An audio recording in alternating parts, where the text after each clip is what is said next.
नमस्कार दोस्तों, कैसे हैं आप सब लोग। दोस्तों आज मैं बात करने वाला हूं स्पेशली जो फ्रंटलाइनर सेफ्टी यानी कि वर्कर सेफ्टी के ऊपर। वर्कर सेफ्टी क्यों बोल रहा हूं दोस्तों कि अपना इंडिया में मैक्सिमम जो काम होता है मैन पावर के ऊपर होता है, राइट।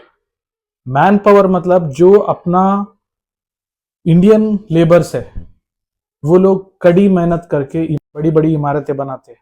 जो अपना मेट्रो हो गया, बहुत मल्टी कॉर्पोरेशन बिल्डिंग्स हो गए, बहुत सारे जो ऐसे कंस्ट्रक्शन काम है वो सब जो है अपना इंडियन लेबर्स करते हैं। मैं बाहर के लेबर की बात नहीं कर रहा हूँ, इंडियन लेबर की बात कर रहा हूँ।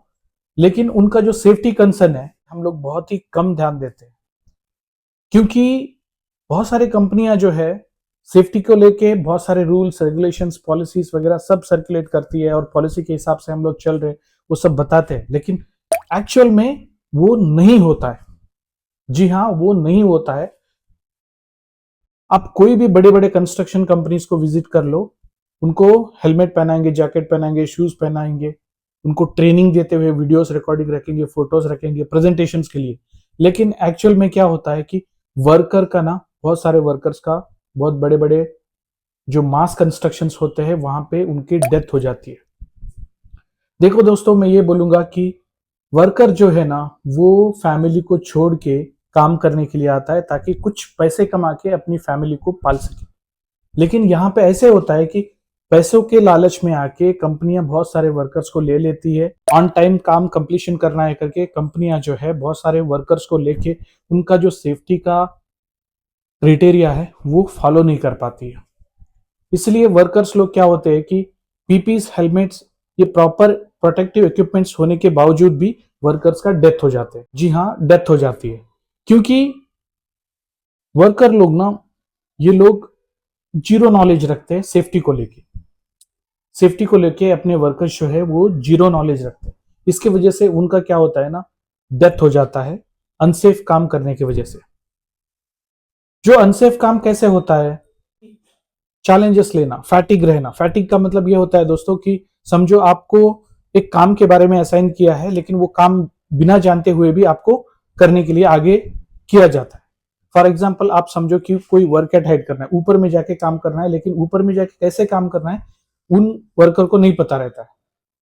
उस वर्कर को नहीं पता रहता है, लेकिन उसको ऊपर भेजा जाता है ताकि उसको काम करना ही है किसी भी हालत में, ठीक है ना। तो ऊपर जाके काम करने के लिए अगर उसको पता नहीं है तो उसको प्रॉपरली ट्रेनिंग देना चाहिए, प्रॉपर ट्रेंड रहना चाहिए, वो क्राइटेरिया फॉलो करना चाहिए।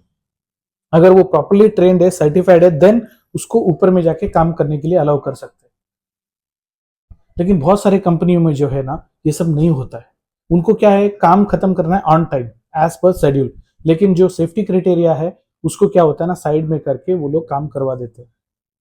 मैंने ना बहुत सारे मल्टीनेशनल कंपनी में काम किए, मैंने परफॉर्मेंस दिए, मेरे कंपनी के थ्रू काम किया है, लेकिन हम लोग जो है कुछ सेफ्टी चेकलिस्ट होते हैं, सेफ लोग जो है काम करते हैं। सेफ्टी चेकलिस्ट को फॉलो करके जो वर्कर ऊपर जाके काम कर रहा है उसको प्रॉपरली अक्रेडिटेशन करते हैं। अक्रेडिटेशन करके उसके बाद ही उसको ऊपर में भेजा जाता है। अगर वो क्राइटेरिया फॉलो कर रहा है, वो क्राइटेरिया में क्वालिफाई हो रहा है, then only we will sign that frontliners to work at height. जैसे ही वर्क एट हाइट होता है वैसे बहुत सारा जो है हाई रिस्क एक्टिविटी होती है। हाई रिस्क एक्टिविटी मतलब उस एक्टिविटी करने से जो फ्रंटलाइनर है उसको कुछ भी हो सकता है। ऐसी एक्टिविटीज को हम लोग क्राइटेरिया में फॉलो करके उसको हाई रिस्क एक्टिविटी माना जाता है। उस एक्टिविटीज को हम लोग high risk activity, medium risk activity, low risk activity, ऐसे 3 रिस्क में डिवाइड किया। जो वर्कर हाई रिस्क एक्टिविटी में काम कर रहा है उसको अक्रेडिटेशन करके, उसको प्रॉपरली ट्रेनिंग करके, प्रैक्टिकली एक बार सपोर्ट लेके काम करवाना पड़ता है। तो ऐसे कुछ हाई रिस्क एक्टिविटी है जो मैं आपको बता देता हूं। उसके लिए आपको प्रॉपर ट्रेंड होने के बाद ही आपको जाके काम करना है, नहीं तो बिल्कुल उस काम को परफॉर्म मत करना, क्योंकि कंपनियां तो आगे भेज देगी, आपका जो इंजीनियर है वो तो आगे भेज देगा, आपका जो सुपरवाइजर है वो तो आगे आपको भेज देगा, लेकिन आपको वहां पे जाके काम करना है, आपको परफॉर्म करना है। अगर आपको काम आता नहीं है तो डेफिनेटली वहां पे बिल्कुल मत जाइएगा, बिल्कुल काम नहीं करने का। क्योंकि आप, अगर आपका जान चला गया तो कितना 2-3 लाख रुपए देके आपका फैमिली को ठीक कर देंगे, आपका फैमिली को समझा देंगे, लेकिन आपको तो जान चली गई ना। जो मेहनत पूरा लाइफ में आपको करना है वो तो चला गया ना। इसके वजह से दोस्तों ये मेरा वीडियो बनाने का यही मकसद है कि आपको जब भी हाई रिस्क एक्टिविटी परफॉर्म करना है तो आपको प्रॉपर ट्रेनिंग और उसका डॉक्यूमेंटेशन आपके पास होना चाहिए। आपके मोबाइल में स्नैप ले लो आप, ठीक है, आपका फैमिली को सर्कुलेट कर दो कि मैं ये काम में क्वालिफाइड हूँ, ये काम में नहीं हूँ। अगर ये काम में क्वालिफाइड नहीं हूँ तो वो काम मैं नहीं कर सकता। कल उठ के ये क्वेश्चन आ सकता है कि ये काम करने के लिए ये क्वालिफाइड था या नहीं था, ठीक है ना। तो क्वालिफाइड है, कौन सा एक्टिविटी में आपको क्वालिफाई होना है? एक तो वर्क एट हाइट, ऊपर में जाके ऊंचाई पे काम करना। एक कन्फाइंड एंट्री, जो जमीन के अंदर, जो खड्डे के अंदर एक ही एंट्री रहता है, एक ही एग्जिट रहता है। जो खड्डे के अंदर जो पेट्रोल का संप रहता है ना, उसके अंदर जाके काम करना, ठीक है। ऐसे और हॉट वर्क मतलब जो वेल्डिंग का काम हो, और लाइव इलेक्ट्रिकल वर्क, जो लाइव इलेक्ट्रिकल वर्क होता है, चालू इलेक्ट्रिकल काम करना, वो सब जो रहता है ना, वो सब हाई रिस्क एक्टिविटीज में आता है दोस्तों। तो ऐसे काम करने से पहले आपको ट्रेनिंग लेना बहुत जरूरी है, ठीक है दोस्तों। तो मेरा मतलब कहने का यही था दोस्तों कि जो भी आप हाई रिस्क एक्टिविटी करो, वहां पे आपको प्रॉपर ट्रेनिंग लेके करना जरूरी है।